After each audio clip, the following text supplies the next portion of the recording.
So we've been in the middle trying to help them both out, see if we can get some organization and some peace, and I think probably that's going to be happening. We have Venezuela, as you know, has been very much in the news, and we're sending supplies. Supplies are getting through a little bit more. It's not easy. It's hard to believe somebody would say, let's not do it. What difference would that make, except it's great for his people to let it get through? But we're sending a lot of supplies down to Venezuela. People are starving to death. And you would really think that the man in charge currently would let those supplies get through. We are getting them into some of the cities and some of the areas that need them the most, and it's not an easy job. It's very difficult, actually. On North Korea, we just left Chairman Kim. We had a really, I think, a very productive time. We thought, and I thought, and Secretary Pompeo felt that it wasn't a good thing to be signing anything. I'm going to let Mike speak about it. But we literally just left. We spent pretty much all day with Kim Jong-un, who is, he's quite a guy and quite a character, and I think our relationship is very strong. But at this time, we had some options, and at this time we decided not to do any of the options, and we'll see where that goes. But it was a very interesting 2 days, and I think actually it was a very productive 2 days, but sometimes you have to walk. And this was just one of those times, and I'll let Mike speak to that for a couple of minutes, please. Thank you, Mr. President. We had been working, our teams, the team that I brought to bear, as well as the North Koreans, for weeks to try and develop a path forward. So at the summit, we could make a big step along the way towards what the two leaders had agreed to back in Singapore in June of last year. We made real progress, and indeed we made even more progress when the two leaders met over the last 36 hours. Unfortunately, we didn't get all the way. We didn't get to something that ultimately made sense for the United States of America. I think Chairman Kim was hopeful that we would. We asked him to do more. He was unprepared to do that, but I'm still optimistic. I'm hopeful that the teams will get back together in the days and weeks ahead and continue to work out. It's a very complex problem. We have said since the beginning that this would take time. Our teams have gotten to know each other better. We know what the limits are. We know where some of the challenges are. And I think as we continue to work on this in the days and weeks ahead, we can make progress so that we can ultimately achieve what it is that the world wants, which is to denuclearize North Korea, to reduce risk for the American people and the people all around the world. I wish we could have gotten a little bit further.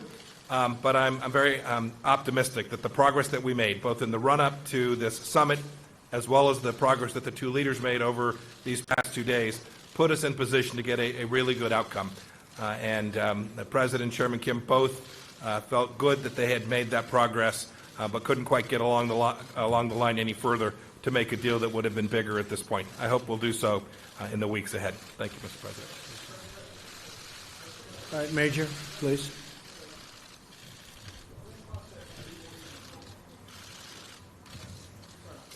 Has this process been more difficult than you thought? And was the North Korean demand for lifting of some sanctions the real sticking point here, in that you did not want to do that and they did? And will it was about the sanctions. Will there be a third summit, Mr. President? Basically, they wanted the sanctions lifted in their entirety, and we couldn't do that. They were willing to denuke a large portion of the areas that we wanted, but we couldn't give up all of the sanctions for that. So we continue to work, and we'll see, but we had to walk away from that particular suggestion. We had to walk away from that. Will all the sanctions that are currently in existence remain, sir? They're in place. You know, I was watching, as a lot of you folks over the weeks have said, we've given up. We haven't given up anything. And frankly, I think we'll end up being very good friends with Chairman Kim and with North Korea, and I think they have tremendous potential. I've been telling everybody they have tremendous potential, unbelievable potential. But we're going to see. But it was about sanctions. I mean, they wanted sanctions lifted, but they weren't willing to do an area that we wanted. They were willing to give us areas, but not the ones we wanted. John?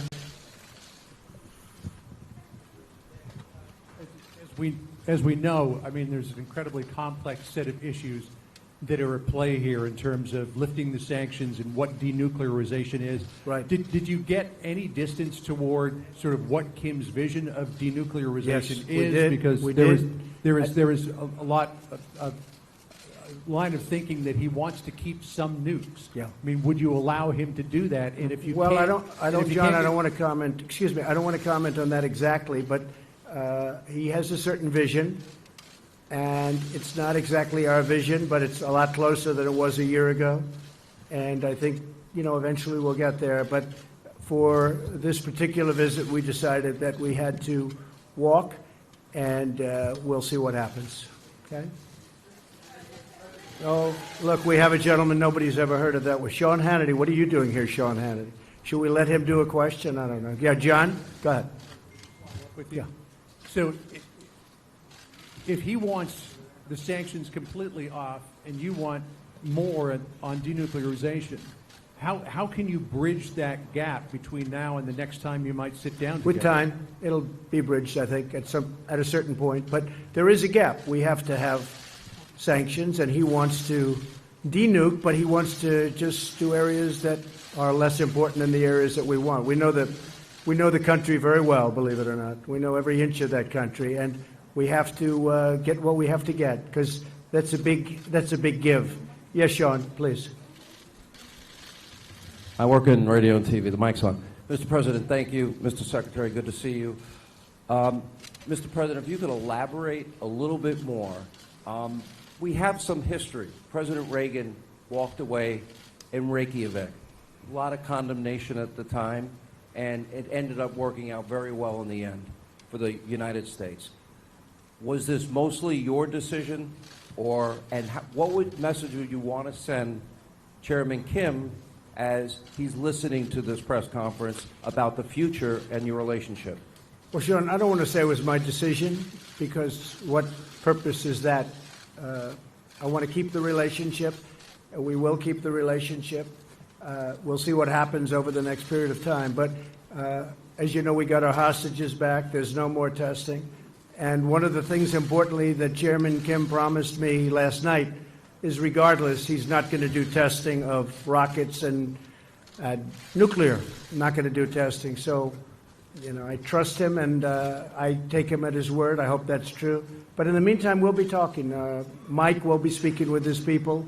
He's also developed a very good relationship with the people, really the people representing North Korea. I haven't spoken to Prime Minister Abe yet. I haven't spoken to President Moon, South Korea. But we will, and we'll tell them it's a process and it's moving along, but we just felt it wasn't appropriate to sign an agreement today. We could have. I just felt it wasn't very appropriate. Yeah, Jonathan?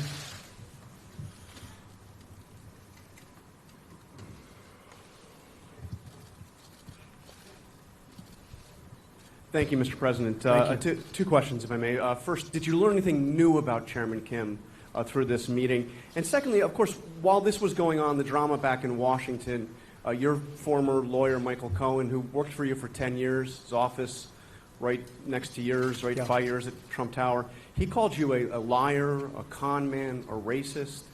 What's your response to Michael Cohen? Well, it's incorrect. And, it's very interesting because I tried to watch as much as I could. I wasn't able to watch too much because I've been a little bit busy.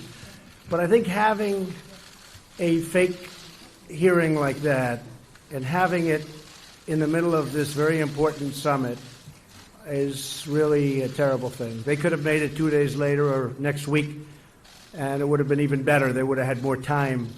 But having it during this very important summit is sort of incredible. And he lied a lot, but it was very interesting because he didn't lie about one thing. He said, no collusion with the Russian hoax. And I said, I wonder why he didn't just lie about that too, like he did about everything else. I mean, he lied about so many different things, and I was actually impressed that he didn't say, well, I think there was collusion for this reason or that. He didn't say that. He said no collusion. And I was, a little impressed by that, frankly. He could have gone all out. He only won about 95% instead of 100%. But the fact is there is no collusion, and I call it the witch hunt. This should never happen to another president. This is so bad for our country. So bad. You look at this whole hoax. I call it the Russian witch hunt. I now add the word hoax. It's a very, very bad thing for our country. But I was impressed with the fact that he, because the most important question up there was the one on collusion, and he said he saw no collusion. So we'll see what happens, but it was pretty shameful, I think. Yes, ma'am, please. President Trump. Go ahead. How about one of you instead of three? Well, actually, I do have the microphone, I guess, so... Excuse me. The person in the front. Go ahead. No. Not you. Excuse me. Yeah, we'll get to you. Thank you. Thank you, President Trump. Jane Tan with CNN News and Guangdong Television. What was the atmosphere like when you walk away from the negotiation table? I think it was very good, very friendly. This wasn't a walk away like you get up and walk out. No, this was very friendly. We shook hands. There's a warmth that we have. Now, I hope that stays. I think it will. But we are, we're positioned to do something very special. This has been going on for many decades. This isn't me. This should have been solved during many presidential runs, and people talked about it. They never did anything. I get a kick out of so many people from past administrations telling me how to negotiate when they were there. In some cases, for 8 years, they did nothing. But I think the relationship was very warm, and when we walked away, it was a very friendly walk. Mike, you might want to speak to that for a second. No, I agree. I talked with my counterparts as well. Look, we hope we do more, but everyone's very focused on how we continue to build on this. We are certainly closer today than we were 36 hours ago, and we were closer then than we were a month or two before that. So real progress was made. I think everyone had hoped we could do just a little bit better, but the departure was with an agreement that we would continue to work on what has been an incredibly difficult problem. Both sides are resolved to achieve it, and everyone walked away in that spirit. And may I add, you and Chairman Kim are from very different political systems. You are from different generations, and what do you find? It's a very different system, I would say that's true. How do you find you guys in common? Because we saw the atmosphere. We just like each other. I mean, we have a good relationship. It's a totally different system, to put it mildly, but we like each other, good relationship. Go ahead in the back. Go ahead. Mr. President, do you think it was premature to have held the summit when all these things had not been tied down? I mean, in the White House schedule last night, it said signing agreement today. And I wonder whether, as a follow-up question, whether you could just sketch out what the next few months look like. Thank you. You always have to be prepared to walk. I could have signed an agreement today, and then you people would have said, oh, what a terrible deal, what a terrible thing he did. No, you have to be prepared to walk. And, there was a potential we could have signed something today. I could have 100% signed something today. We actually had papers ready to be signed, but it just wasn't appropriate. I want to do it right. I'd much rather do it right than do it fast. Yes, please, go ahead. Go ahead. Go, first, go, yeah. You have to speak up. I'm a reporter from South Korea, and I appreciate your effort to advance denuclearization in Korean Peninsula. And could you elaborate on the options and the various ways that you discussed with Chairman Kim to advance denuclearization? Could you specify? We discussed many ways, and the denuclearization is a very important word, become a very well-used word. And a lot of people don't know what it means, but to me it's pretty obvious. We have to get rid of the nukes. I think he's got a chance to have one of the most successful countries, rapidly too, on Earth. Incredible country, incredible location. You're right between, if you think of it, you have on one side Russia and China, and on the other you have South Korea. And you're surrounded by water, and among the most beautiful shorelines in the world. There's tremendous potential in North Korea, and I think he's going to lead it to a very important thing economically. I think it's going to be an absolute economic power. Yes, go ahead, please. Go ahead, yeah. President David Sanger from the New York Times. I know, David. 6 months ago when you spoke, or 8 months ago in Singapore, you said if you didn't have something in 6 months, we should come back and ask you about it. In that time, you have seen Chairman Kim increase the number of missiles he's produced and continue to produce more nuclear material. And that's been a pressure point on you because he's showing that the arsenal is getting larger while this is going on. Well, some people, David, are saying that, and some people are denying that. They have shots from above, way above, and some people are saying that, and some people aren't. But I could have taken that out today, but I think you and others would have said we didn't get enough for what we'd be giving up. So, and don't forget, we're partners with a lot of countries on this, if you think about it, with the sanctions. We have a whole big partnership with the United Nations and many countries, including Russia, China, and others. And then, of course, South Korea is very important to this whole thing, and Japan. I don't want to do something that is going to violate the trust that we've built up. We have a very strong partnership. So can you just give us a little more detail? Did you get into the question of actually dismantling the Yongbyon complex? Yes, absolutely. And does he seem willing ultimately Totally. to take all of that out? Sure, totally. He does. He just wants all the sanctions off first. He would do is what that, but he does. wants the sanctions for that. And as you know, there's plenty left after that. And I just felt it wasn't good. Mike and I spent a long time negotiating and talking about it to ourselves. And I felt that particular, as you know, that facility, while very big, it wasn't enough to do what we were doing. So he was willing to do Yongbyon, but you wanted more than that, I assume? We had to have more than that, yeah. We had to have more than And that. so you Because needed there are more? other things that you haven't talked about, that you haven't written about, that we found, and we have to have. That was done a long time ago, but the people didn't know about. Including And the we brought- uranium, we- including yeah, the second uranium enrichment plant. Exactly. And we brought many points up that I think they were surprised that we knew. But we had to do more than just the one level, because if we did the one level and we gave up all of that leverage, it's been taking a long time to build. So he And I was- want to take, He was by the not way, willing just- to take out that second. David, I want to take off the sanctions so badly because I want that country to grow. That country has got such potential, but they have to give up, or we could have done that deal. Mike, you want to speak to that? Only, David, there are also timing and sequencing issues that were associated with that as well, which we didn't quite get across the finish line as well. But remember, too, even that facility, even the Yongbyon facility, and all of its scope, which is important for sure, still leaves missiles, still leaves warheads and weapon systems. So there's a lot of other elements that we just couldn't get to. And the listing of all of them. which- Yes, sir, and a declaration associated. All of those things we couldn't quite get there today. Go ahead.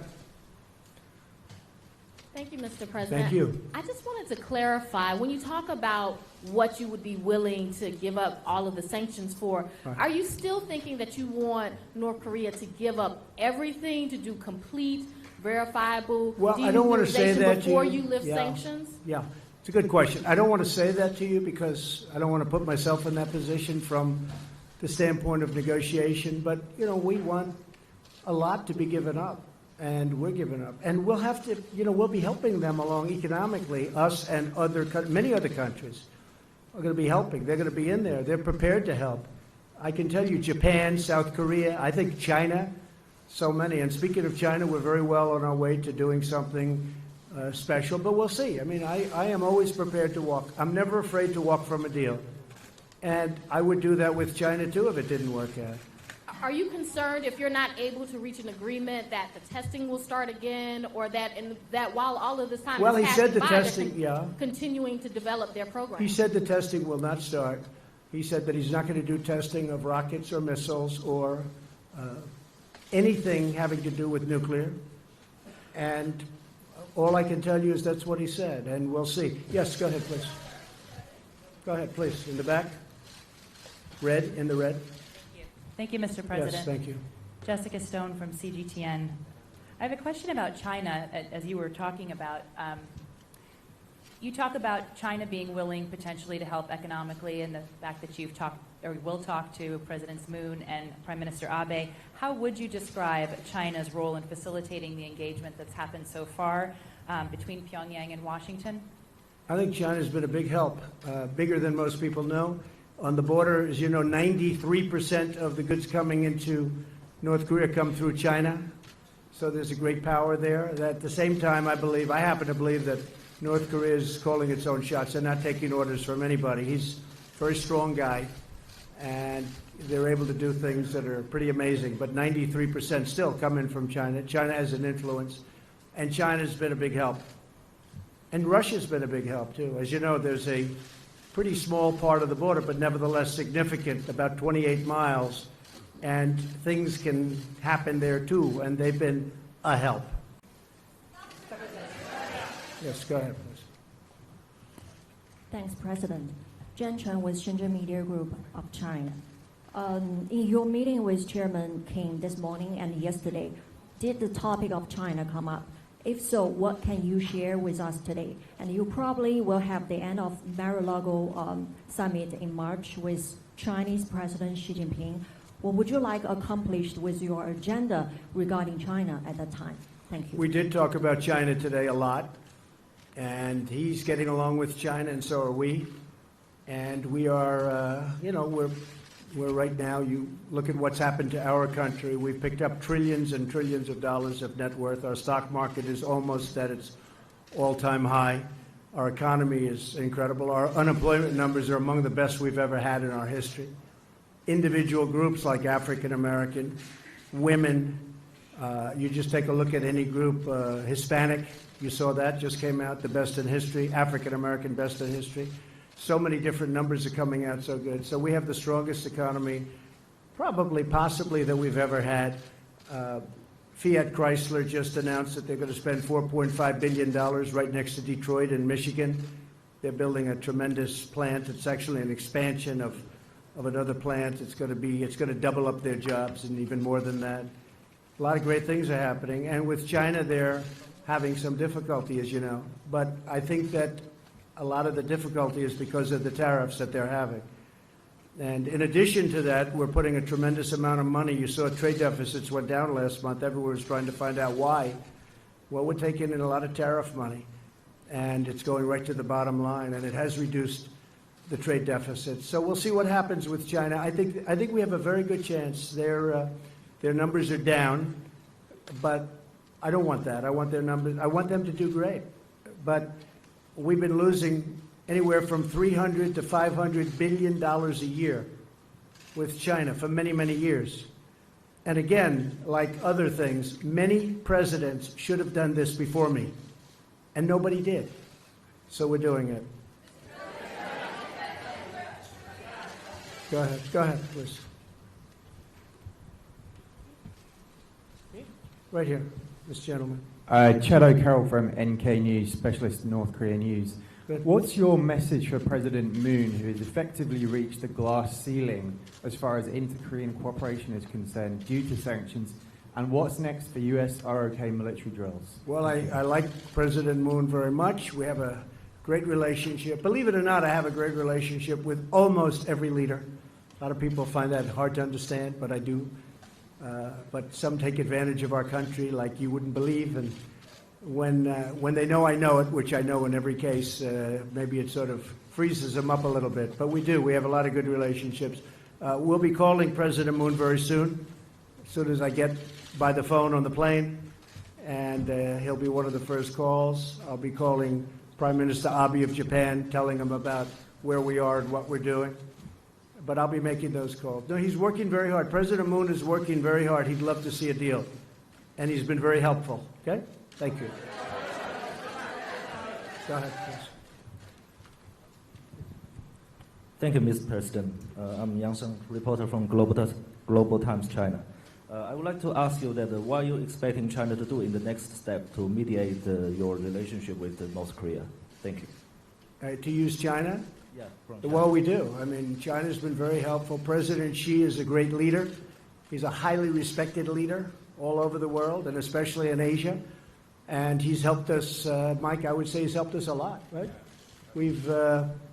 I actually called him just recently to say, hey, whatever you can do on this. But he has been very helpful at the border, and he's been very, very helpful with, I think, North Korea generally.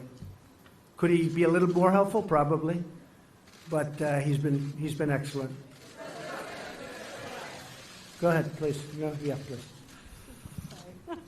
Maybe Allie next. That's okay. Your friends. Thanks, Mr. President.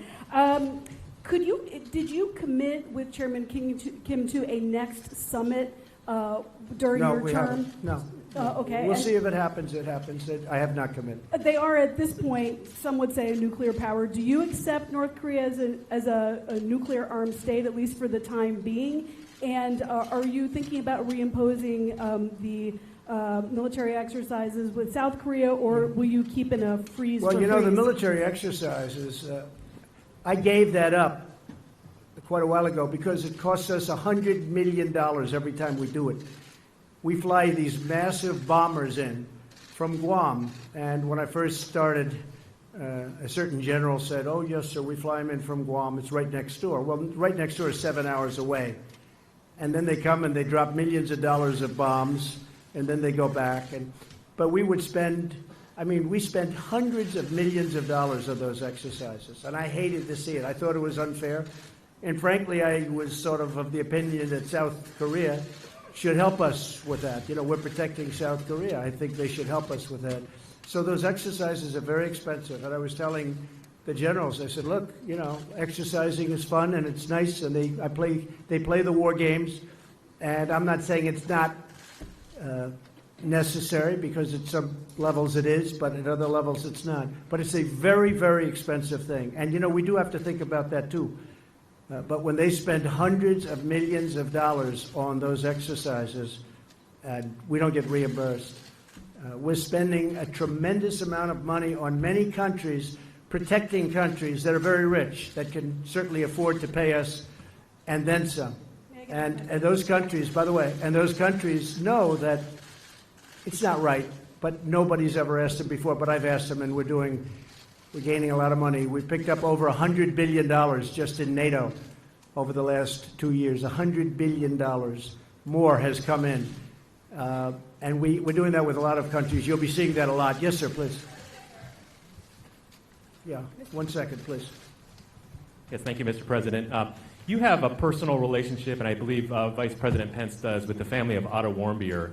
I'm wondering, you've talked about this week about Kim Jong-un being my friend. You called him on Twitter. You said you have a great relationship. Have you in Singapore or here confronted Kim Jong-un about Otto Warmbier's death? I have. Asked him to take responsibility. And what did he say to you? And why do you call him your friend? I have, and I have talked about it. And I really don't think it was in his interest at all. I know the Warmbier family very well. I think they're an incredible family. What happened is horrible.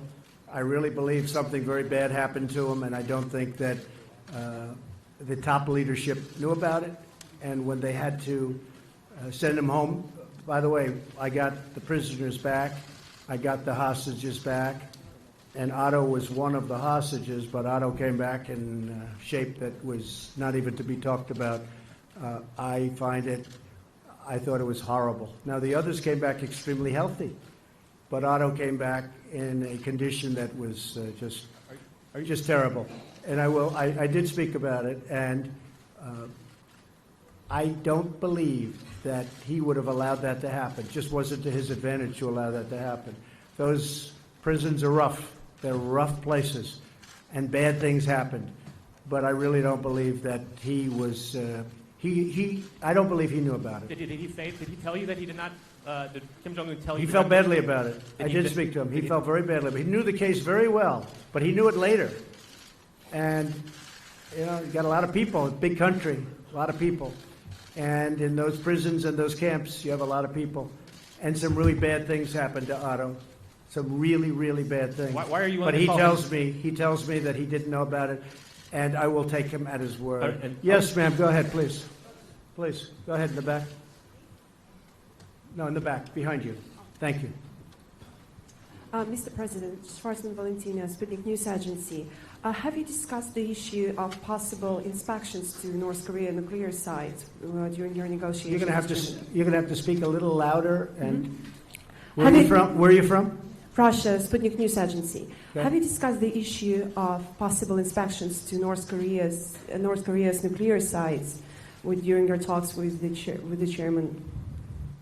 Why did you answer that one?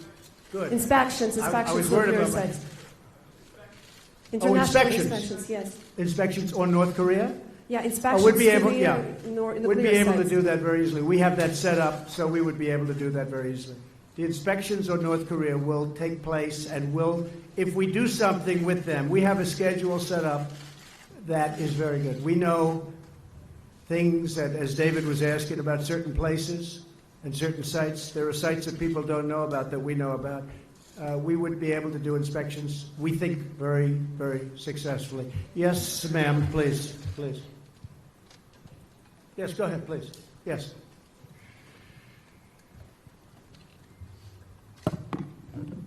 Thank you, Mr. President. A lot of people here, by the way. That big group of people. Yes. Go ahead. Khan News Israel, Mr. Good. President. Good. Following this engagement with North Korea, you're trying to bring peace to the Middle East. Right. The peace plan is about to be introduced in the near future, and as you have mentioned before... Well, we hope. We hope. We're working hard on the peace plan, and we hope it will. I believe you do, but as you mentioned before, it will require Israel to make compromises to the Palestinians. As far as you know, is Prime Minister Netanyahu willing to make these compromises, which are very much needed? And the second question, Mr. Netanyahu is about to be indicted today with corruption allegations. Do you wish to tell him something on this occasion? Well, I just think he's been a great prime minister, and I don't know about his difficulty, but you're telling me something that, people have been hearing about, but I don't know about that. I can say this, that he's done a great job as prime minister. He's tough, he's smart, he's strong. He is very defensive. His military has been built up a lot. They buy a lot of equipment from the United States, and they pay for it. Of course, we give them tremendous, as you know, subsidy also. $4 billion is a lot each year. But they've been very, very good. They've been incredible, actually, in many ways. But there is a chance for peace between Israel and the Palestinians. And, it's interesting. All my life, I've heard that the toughest of all deals, when they talk about tough deals, we all like deals, but the toughest of all deals would be peace between Israel and the Palestinians. They say it's like the impossible deal. I'd love to be able to produce it. We'll see what happens. We were paying the Palestinians a lot of money, and I ended that about 2 years ago because they weren't saying the right things. And I said, why would we pay somebody that's not saying nice things about us and not really wanting to go to the peace table? And they've been much better, and we'll see what happens. But I think we have actually a good shot at peace between Israel and the Palestinians. Yeah, go ahead, please, sir. Mr. President, I'm from China. My question is, do you still believe it is possible that the North Korea and U.S. relation could be like the U.S. and the Vietnam relation in the future? Do you have to go again? Do you still believe that it is possible the relation between U.S. and North Korea in the future could be like the relation between U.S. and Vietnam? Yeah, I think we're going to have, we have very, very good relations. And by the way, speaking of, you mentioned Japan, we have a lot of good things happening with Japan. We have trade talks started. For years, Japan has been sending millions and millions of cars in, and as you know, it's not been a very fair situation for the United States. We're starting trade talks with Japan. They actually started about 3 months ago, and I think we'll have a very good deal for the United States. But that's been a very unfair situation. Prime Minister Abe understands that, and that's fine. Yes, sir, please, back there. Thank you, Mr. President. I'm Ching Yichang with Shanghai Media Group. Do you think the next meeting could be soon or might take some time? Well, I can't tell you. I mean, it might be soon. It might not be for a long time. I can't tell you. I would hope it would be soon, but it may not be for a long time. I could have done a deal today, but it would have been a deal that wouldn't have been a deal that would have been something that I wouldn't have been happy about. Mike would not have been happy about. We had some pretty big options, but we just felt it wasn't appropriate, and we really want to do it right. Yes, in the back, in the back. Yes, ma'am, please. Debbie Edward, ITV News. At which point did it become clear to you that you wouldn't be getting a deal here in Hanoi? The language from yourself and Kim Jong-un was very positive last night and even this morning, and therefore was it a mistake to No, come I think here? the language was good all throughout. The language has been good even now, but I don't go by language because we had probably the toughest language in the history of diplomacy, if you call it diplomacy, at the beginning, and yet we became very friendly. I don't believe there was any tougher language ever than that. But again, this was something that should have been handled by other presidents long before me, and long before they had the kind of power that they have. But it wasn't. It should have been done by many. I'm not just blaming the Obama administration, which, by the way, it did nothing, absolutely nothing on North Korea.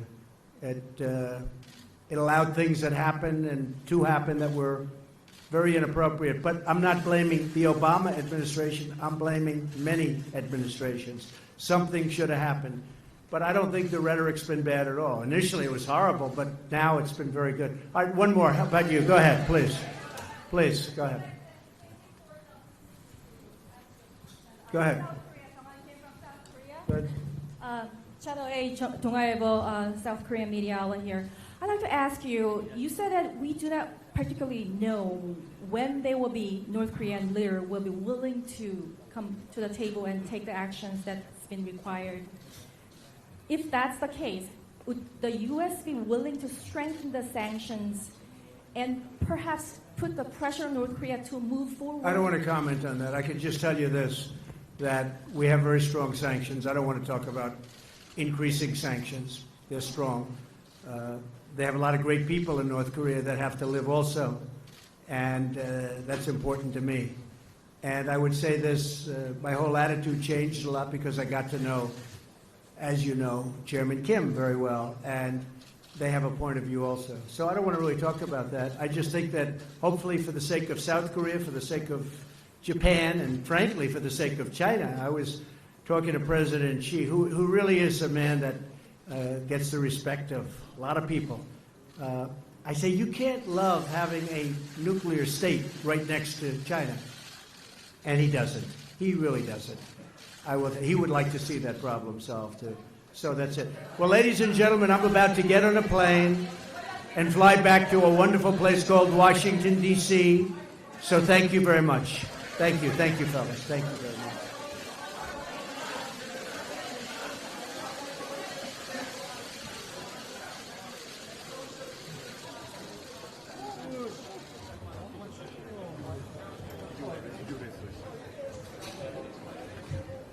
Thank you.